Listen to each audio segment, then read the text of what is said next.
చనిపోయిన కార్మికులకి ₹1 కోటి. విశాఖ ఉక్కు ఫ్యాక్టరీలో చనిపోయిన కార్మికులకి ₹1 కోటి. విశాఖపట్నం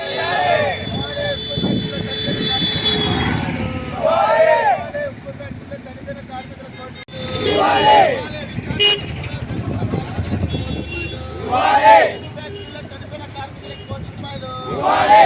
విశాఖపట్నంలో చనిపోయిన కార్మికులకి ₹1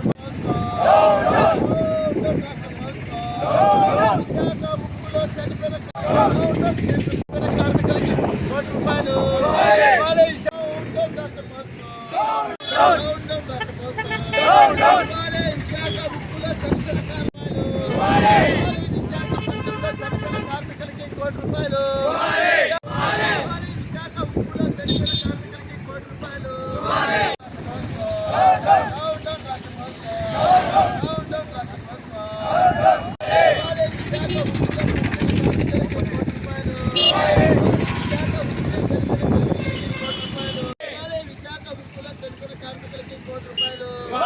చనిపోయిన కార్మికులకి ₹1 కేంద్ర ప్రభుత్వం విశాఖ ఉక్కులో చనిపోయిన కార్మికులకి చనిపోయిన కార్మికులకి ₹1 పరిశ్రమలో చనిపోయినటువంటి వారు ₹1 విశాఖ ఉక్కు కర్మ పరిశ్రమలలో కార్మికులకు రక్షణ కలిగి రాష్ట్రంలో ఎక్కడే కానీ ఫ్యాక్టరీ ఇన్స్పెక్టర్ కానీ లేదా పరిశీలించిన దాఖలాలు లేవు. చిన్నగా అంటే పొయ్యిల కర్మాగారంలో కార్మికులు చనిపోతే అది కేవలం అధికారులు మేనేజ్మెంట్ తప్పిదమే. దాదాపు గత 2 సంవత్సరాలు ఈరోజు రాష్ట్ర వ్యాప్తంగా ఏఐటీసీ, సిఐటియు, అలాగే ఏఐసిసి తదితర ప్రజా సంఘాలు, కార్మిక సంఘాలన్నీ కలుపుకొని అన్ని జిల్లా కలెక్టర్ కార్యాలయాల దగ్గర నిరసన కార్యక్రమం నిర్వహిస్తున్నాం. ప్రధానంగా విశాఖ ఉక్కు కర్మాగారంలో చనిపోయినటువంటి 10 కార్మిక కుటుంబాలకు ఒక కుటుంబానికి ₹1 కోటి నష్టపరిహారం ఇవ్వాలని చెప్పి, అలాగే పరిశ్రమలలో పని భద్రత లేదా కార్మికులకు భద్రత కల్పించాలని చెప్పి, రక్షణ కల్పించాలని చెప్పి ఈ డిమాండ్లతో ప్రధానంగా ఈరోజు ఆందోళన చేస్తున్నాం. రాష్ట్రంలో కూటమి ప్రభుత్వం అధికారంలోకి వచ్చిన 2 ఏళ్లలో ఈరోజు రాష్ట్రంలో కార్మికులు ఎక్కడ చనిపోయినా కూడా వాళ్ళకు రక్షణ లేకుండా పోతుంది. గత ప్రభుత్వం పరిశ్రమలో చనిపోతే ₹1 కోటి ఇచ్చేటువంటి ప్రభుత్వం ఆనవాయితీగా ఉంది. మొన్న రాష్ట్ర విద్యాశాఖ మంత్రి నారా లోకేష్ విశాఖ కర్మాగారం సందర్శించినప్పుడు కేవలం ₹25 లక్షల నష్టపరిహారం చెల్లిస్తామని చెప్పి వాళ్ళకు ఇప్పటి వరకు కూడా కార్మిక సంఘాలు ఆందోళన చేస్తాను కూడా ఈరోజు విన్నవించుకునే పరిస్థితి లేదు. తక్షణం వారికి కార్మిక కుటుంబాలకు ₹1 కోటి ఇవ్వాలా. అలాగే చనిపోయిన లేదా హాస్పిటల్లో పొందుతున్న వారికి కూడా ఈరోజు ₹50 లక్షల ఇవ్వాలని చెప్పి ఏఐటీసీగా డిమాండ్ చేస్తున్నాం. అలాగే ఈరోజు రాష్ట్ర వ్యాప్తంగా ₹20 లక్షల కోట్ల ఈరోజు పెట్టుబడులు వస్తున్నాయి. లేదా లాలు అని లేదా ఆదాని అమ్మ లాంటి వాళ్ళు ఈరోజు పరిశ్రమలు వెల్లువెలా వస్తున్నాయని చెప్పి రాష్ట్రంలో నుండి కార్మికుల యొక్క వెల్ఫేర్ అంటే సంక్షేమం, వాళ్ళ యొక్క చట్టాలు యొక్క కార్పొరేట్ కంపెనీలకు లేదా ప్రైవేటు వారికి వాళ్ళకు అప్పచెప్పేందుకు, వాళ్ళ కాళ్ళ ముందు పెట్టేందుకు తహతాలాడుతున్న కూటమి ప్రభుత్వం కార్మికులు చనిపోతే వారికి యోగక్షేమాలు పట్టించుకునే పరిస్థితి లేదు. ఈరోజు రాష్ట్ర వ్యాప్తంగా ఎక్కడే కానీ ప్రైవేటు పరిశ్రమలలో రక్షణ శాఖ మంత్రి లేదా ఫ్యాక్టరీ ఇన్స్పెక్టర్ కానీ లేదా లేబర్ వాళ్ళు కానీ లేదా తదితర విభాగాలు పనిచేసినటువంటి అధికారులు ఏ యొక్క ఫ్యాక్టరీ కూడా పరిశీలించే పరిస్థితి లేదు.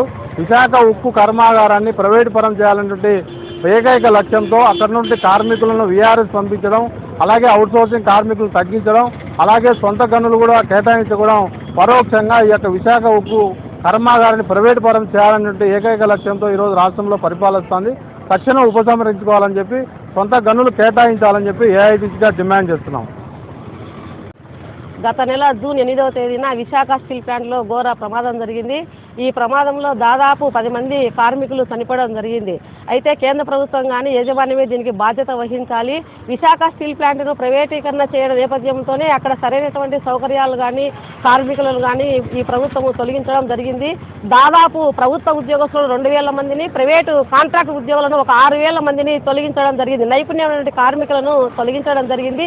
ఇటువంటి నేపథ్యంలోనే దాదాపు 1600 డిగ్రీలో ఉక్కు ద్రవం వేడిగా ఉన్నటువంటి 40 టన్నుల వేడి బకెట్ లాడెట్స్లో తీసుకుపోతుండగా ఈ ఘోర ప్రమాదం జరిగింది.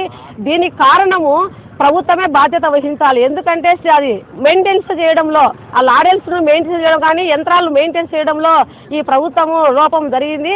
అందువలన ఈ కార్మికులు చనిపోవడం జరిగింది. కార్మికుల ప్రాణాలతో కేంద్ర ప్రభుత్వం కానీ ఇప్పుడు అధికారులు కూటమి ప్రభుత్వం కానీ చెలగాటం ఆడుకున్నటువంటి పరిస్థితి.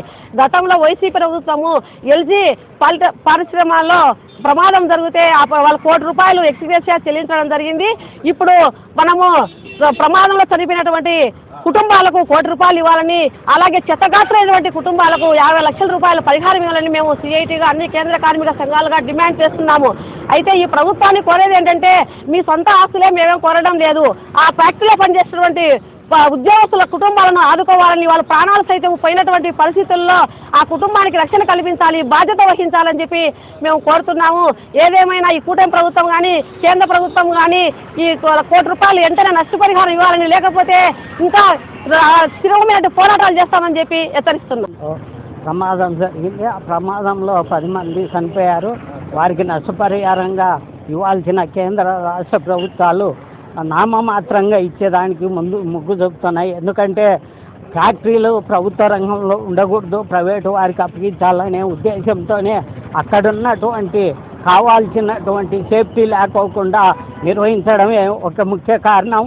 అలాగే చనిపోయిన గత ప్రభుత్వంలో పాల్మార్లో చనిపోతే వాళ్ళకు ₹1 కోటి ప్రకటించి ఇవ్వడం జరిగింది. ఈ ప్రభుత్వం, కూటమి ప్రభుత్వం ఎందుకైనా కార్మికుల పక్షాన ఎప్పుడూ లేదు. ప్రభుత్వ రంగ పరిశ్రమలన్నీ ప్రైవేటు పరం చేసేదానికే మొగ్గు చూపుతుంది తప్పక ప్రభుత్వ రంగంలో ఉంచేదానికోసం ప్రయత్నం చేయలేదు. అలాగే ఉన్నటువంటి పరిశ్రమలంతా కార్పొరేట్ సంస్థలకు ఇచ్చేదానికే మొగ్గు చూపుతుంది. దీన్ని వ్యతిరేకిస్తూ అన్ని కార్మిక సంఘాలన్నీ పోరాటం చేస్తున్నాయి. చనిపోయిన బాధితులకు ₹1 కోటి ఇవ్వాలి, అదే చెత్తగాత్రులకు 50 లక్షలు ఇవ్వాలని డిమాండ్ చేస్తున్నాం.